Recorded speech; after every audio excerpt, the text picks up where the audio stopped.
malam, kembali lagi bersama saya Sudimar. Di video kali ini saya ditemani oleh Mas Vino dan kami akan membahas tentang apa, Mas? Ya, hari ini saya mau membahas tentang Gunung Kemukus. Ya, tentang Gunung Kemukus. Yang ini yang lebih tahu atau punya pengalaman dari seseorang adalah Mas Vino, maka langsung saja ya, Mas. Ya. Silahkan. Ya, hari ini saya mau membahas atau menceritakan tentang Gunung Kemukus. Ya, awalnya saya mendengar Gunung Kemukus ini dari ayah saya dan juga teman. Jadi di tempat saya kerja itu, di depannya itu ada apa ya, orang asli sana lah. Itu dia kemarin itu sempat cerita tentang Gunung Kemukus itu. Ya, walaupun ceritanya dalam artian itu di bawah santai lah, Mas, sama ketawa ketiwi, tapi di balik itu semua sebenarnya ada sesuatu yang mengerikan. Jadi Gunung Kemukus ini itu ada patilasan Pangeran Samudro. Itu daerah tepatnya mana, Mas? Dan Gunung Kemukus itu di Sumberlawang, Sragen. Oh, Sragen. Ya. Ya. Gunung Kemukus ini berada di Sumberlawang, Sragen, dan Gunung Kemukus ini ada patilasan Pangeran Samudro. Siapakah Pangeran Samudro ini? Itu katanya dia itu keturunan dari Majapahit, dari selir yang terakhir. Dan ibu selirnya itu bernama Ontrowulan. Terus awal mulanya itu Pangeran Samudro, ini sejarahnya ya, Mas ya.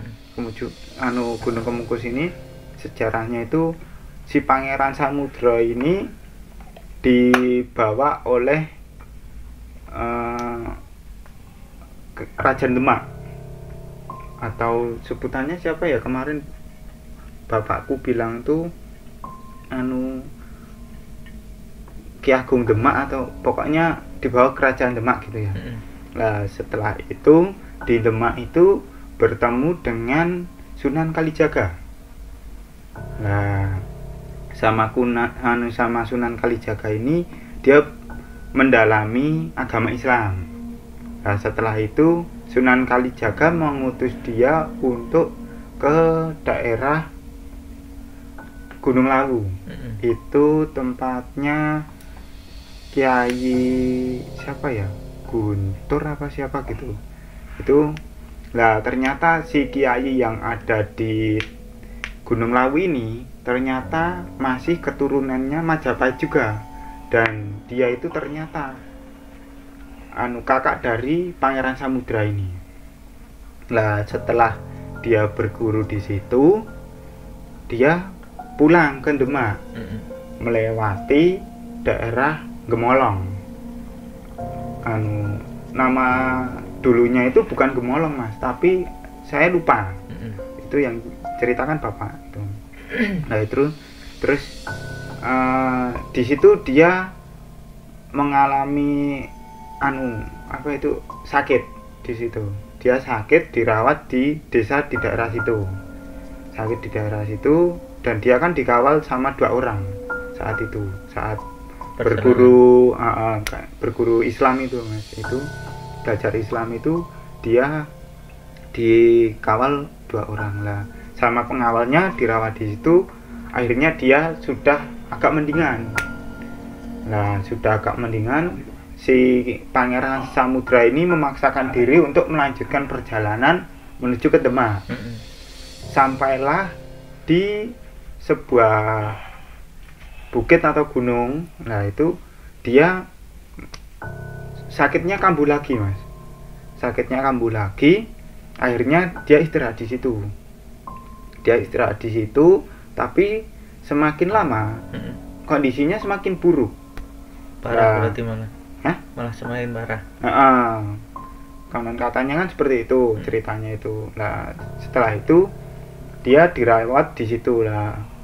Si ibunya itu kan bukan ibu kandung ya, ibu tiri sebenarnya si Ontrowulan ini.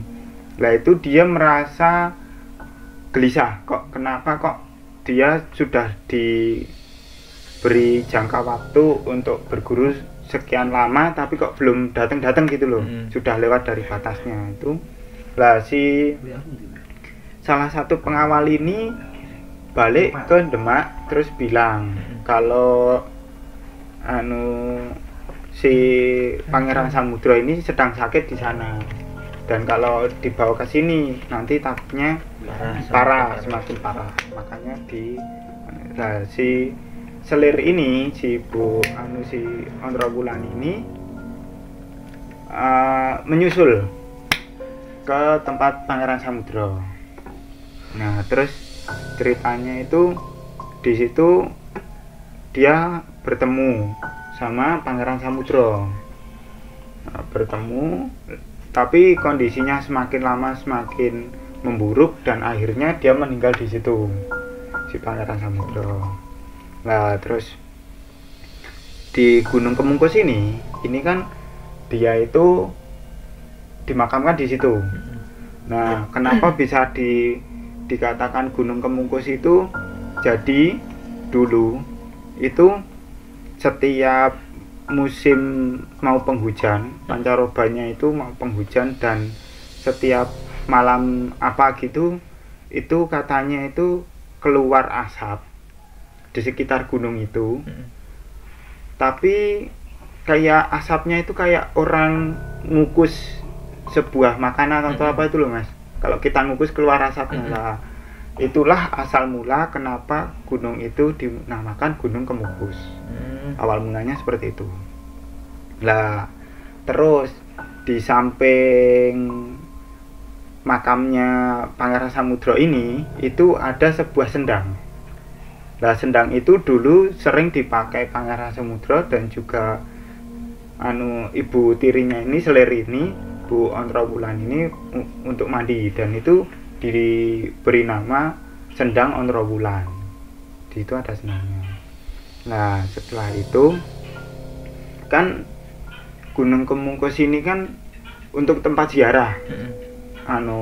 Dari apa ya Mas ya? Zaman ke zamannya lah, dalam artian gitu kan, karena ada patilasannya dipakai untuk ziarah. Tapi ada beberapa penyalahgunaan, Mas. Misalnya? Nah, penyalahgunaannya adalah ritual menyimpang yang diatasnamakan pesugihan. Jadi ya kalau kita berziarah mungkin ya Mas ya, kalau kita mendoakan setelah itu kita meminta bantuan atau meminta doa dari yang kita ziarah itu agar lancar dan lain-lain, itu kan sebenarnya wajar. Dalam artian wajar itu gini loh Mas, mendoakan yang baik-baik itu loh Mas, itu kan wajar. Tapi kan setelah kalau kita memintanya itu kan ya nggak wajar kan itu. Nah, ternyata apa itu mitos di sekitar situ itu berkembang sampai sekarang Mas, sampai sekarang, dan disalahgunakan dalam artian tambah menyimpang gitu loh Mas. Nah, itu ada ritual seperti pemujaan setan, yaitu pesta seks Mas. Sebenarnya lebih tepatnya bukan pesta seks sih Mas, tapi lebih ke bertukar pasangan Mas. Ya. Nah, itu awalnya itu kan ada beberapa versi ini Mas. Itu awalnya itu gini Mas, kalau dulu itu ada sepasang, ya katakanlah suami istri, pasutri itu ke situ, dia berziarah terus meminta. Nah, meminta karena itu kan di tengah hutan ya Mas ya. Itu waktu itu kan belum kayak sekarang yang dipagar atau apa, itu kan masih yang ada makamnya ya, maksudnya pagarnya masih kayak bambu-bambu atau apa seperti itu. Lah, itu kan dapat gangguan dari makhluk sekitar. Jadi katanya itu kalau kamu mau sugihan atau penglaris atau apalah itu lancar, kamu harus melakukan hubungan seks. Hubungan suami istri. Hubungan suami istri. Dan itu gini mas, terus apa itu maksudnya kesininya, maksudnya lebih ke zaman kesininya itu tuh mas, itu lebih tambah menyimpang lagi mas. Nah itu katanya kalau kamu sudah melakukan seks, maka kamu nanti akan mendapatkan yang melimpah, harta yang melimpah. Harta yang melimpah seperti itu. Nah, setelah itu dia melakukannya mas, tapi tidak ada pembuktian dalam artian itu akan menjadi kaya raya. Nah itu kan karena itu kan dia kalau menjadi seperti itu kan mungkin menjadi pertanyaan dan menjadi omongan mas. Ya. Itulah, setelah itu ada versi yang berkembang masnya, mitos yang berkembang lagi. Itu kan kita ya nggak mungkin ya mas ya, dalam artian itu di patilasan orang yang seorang pangeran dan yaitu penganut Islam yang baik bagus, dalam artian itu kita melakukan seks di depannya seperti itu. Jadi itu melakukan hubungan cuma suami istri di makam itu? Di dekat patilasan itu. Itu apa ada tempat atau maksudnya kayak seperti apa gimana? Ada mas, bener mas. Berarti langsung beralaskan tanah atau awalnya seperti gitu? Itu mas, seperti itu awalnya. Nah terus kata si apa itu warga sekitar situ ya, itu mitosnya kan ini yang versi pertama tadi ya mas. Ini yang versi kedua itu karena si Pangeran Samudro ini maaf ya mas ya, entah benar entah salah, dan saya minta maaf untuk beliau yang sudah meninggal, Pangeran Samudro dan juga selir Buwon Trowulan tadi.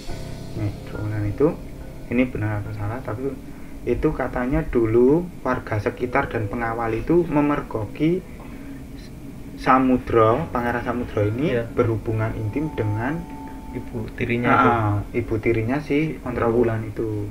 Nah terus karena itu tempat itu sudah nggak suci di rumah itu dan dia meninggalnya di situ, makanya orang pun juga kurang menghormati Pangeran Samudro dan melakukan seks di situ. Seperti itu mas, itu versi yang kedua.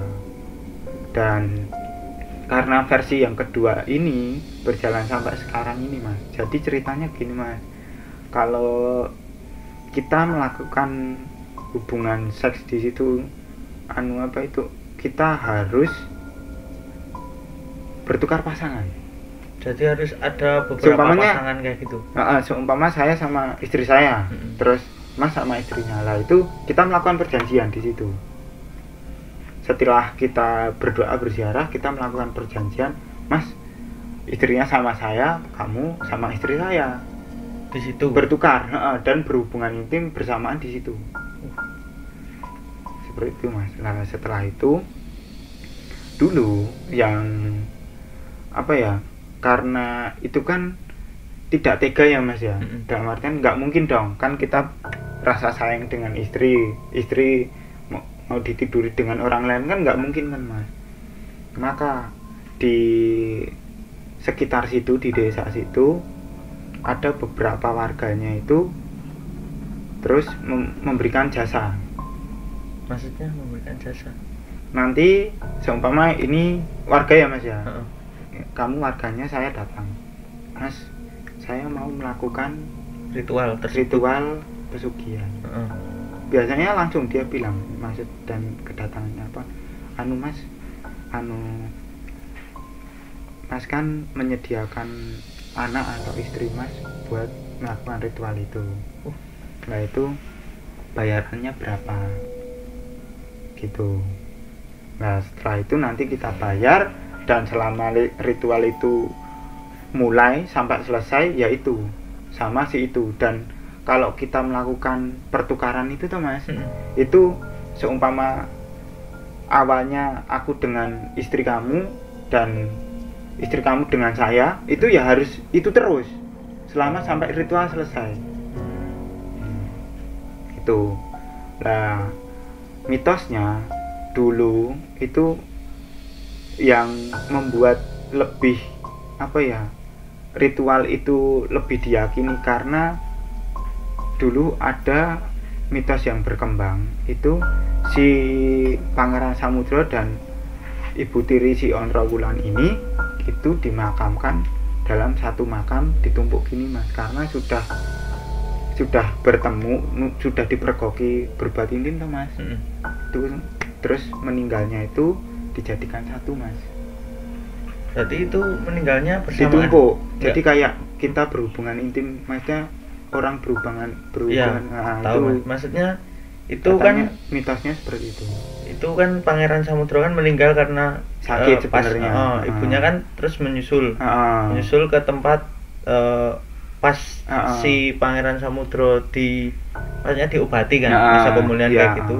Lalu kan si Pangeran Samudra meninggal. Mm-mm. Nah itu kan sudah dimakamkan. Heeh. Itu terus ibunya menyusul meninggal kayak gitu.